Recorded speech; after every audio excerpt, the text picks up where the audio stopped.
Emergency के 50 साल पूरे होने के मौके पर एक चौंकाने वाली जानकारी आप तक हम लेकर आए हैं।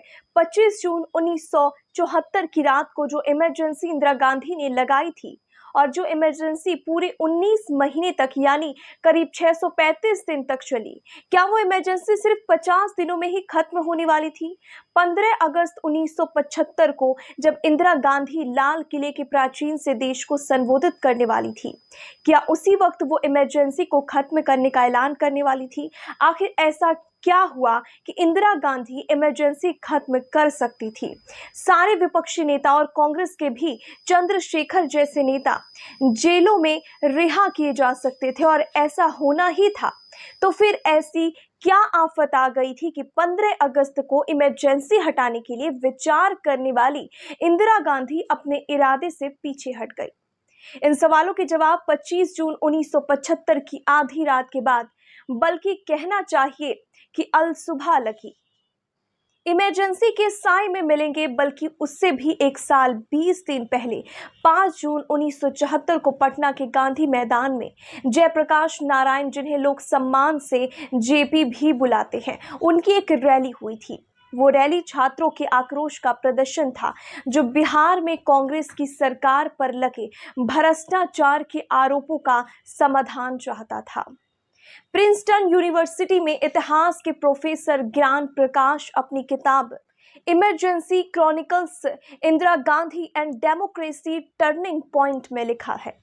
वहां जेपी ने अपने मित्र, प्रशंसक और समर्थक महान कवि रामधारी सिंह दिन की कविता जनतंत्र की 8 पंक्तियां पढ़ी। उन 8 पंक्तियों की गूंज दिल्ली दरबार ने भी सुनी। यही बात जेपी ने 25 जून 1975 को कुछ ज्यादा तीखे तेवर, कुछ ज्यादा आत्मविश्वास और कुछ ज्यादा विक्षोभ के साथ नई दिल्ली के रामलीला मैदान में भी कही।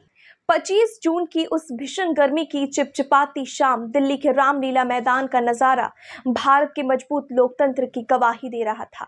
जेपी का स्वास्थ्य साथ नहीं दे रहा था, लेकिन लोकतंत्र को बचाने की उनकी इच्छा शक्ति उस दिन अद्भुत थी। उनके साथ विपक्ष के तमाम दिग्गज भी वहां हाजिर थे, जिनमें मोरारजी देसाई, अटल बिहारी वाजपेयी, जॉर्ज फर्नांडिस, मधु लिमये जैसे नेता था। जेपी ने यह वहां सेना और पुलिस से भी यह कह दिया कि इंदिरा गांधी की सरकार अवैध है, इसलिए सेना और पुलिस भी इस सरकार की हुक्म को ना माने। इंदिरा गांधी ने इमरजेंसी लगाने के लिए कैबिनेट में भी राय मशविरा नहीं किया।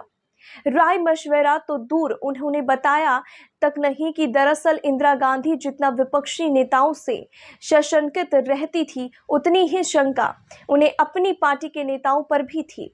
तब के कांग्रेस अध्यक्ष देवकांत बरुआ ने इंदिरा गांधी को भारत का पर्यायवाची बताते हुए नारा दिया था कि Indira is India, India is Indira. लेकिन उसी बरुआ ने इलाहाबाद हाईकोर्ट का फैसला इंदिरा गांधी के खिलाफ आने के बाद संजय गांधी को सुझाव दिया कि जब तक इंदिरा गांधी को सुप्रीम कोर्ट से राहत नहीं मिलती, तब तक वो प्रधानमंत्री बनने के लिए तैयार है और इसीलिए पार्टी अध्यक्ष का पद छोड़ देंगे। बरुआ का ये प्रस्ताव संजय गांधी को कतई रास नहीं आया। दरअसल इलाहाबाद हाईकोर्ट के जज जस्टिस जगमोहन सिन्हा के फैसले ने इंदिरा गांधी की लोकसभा सदस्यता को खारिज कर दिया। तब प्रधानमंत्री पद के लिए उनकी सरकार के कई मंत्री दावेदार दिखाने लगे। उनमें सबसे आगे जगजीवन राम थे।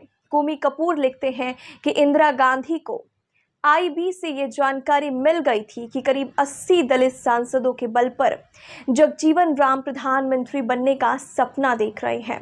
उमा वासुदेव ने इंदिरा गांधी की जीवनी 2 फेसेस ऑफ इंदिरा गांधी में लिखा है, जगजीवन राम को ये एहसास हो गया था कि पार्टी पर इंदिरा गांधी का पूरा कंट्रोल है और वो उन्हें मात नहीं दे पाएंगे, तो चुपचाप बैठ गए।